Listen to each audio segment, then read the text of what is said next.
Chapter 12, Battle for the Princess. Austin pulled out his sword again. "I'm ready," Austin said, pointing his sword toward the very evil villain. Alexis shuddered in horror. "This can't be happening," she shouted. "This shouldn't be happening," she started to cry. Tears were pouring down her face. "Shut up," White Dwarf shouted. He sent lightning bolts toward her. She cried in pain and lay on the floor again. "I have always wanted to do that, Alexis, but it was my job to protect you," White Dwarf shouted at her. She looked up at him. "Protect me? All you did was destroy everything. You are cruel. You deceived us all," she cried. "That was my plan the whole time. Now shut up or I will kill you both, which I actually am going to do anyway." White Dwarf shouted.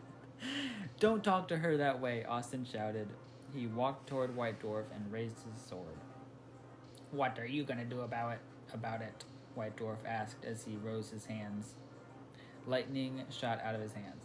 They rushed toward Austin. Austin raised his sword. The lightning hit Austin's sword. They bounced off the metal and flew back toward White Dwarf. He stared at the lightning as it rushed toward him. The lightning threw him back against the wall. He fell onto the floor. Smoke was rising from his burnt body. After a minute, he wouldn't move. Austin walked toward Alexis and freed her from the chains. She wrapped her arms around him. "Alexis, your sister," Austin said, staring into her eyes. "Tanya? What about her?" Alexis asked. "Well, Austin was interrupted by a loud groan. "We're not finished yet!" White Dwarf groaned. He stood up.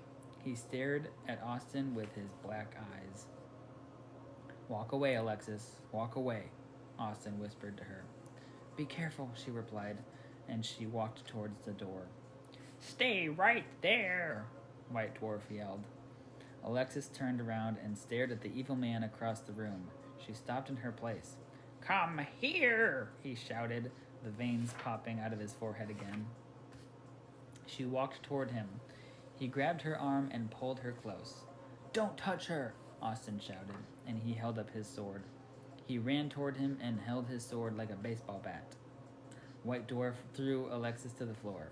Austin swung his sword toward White Dwarf.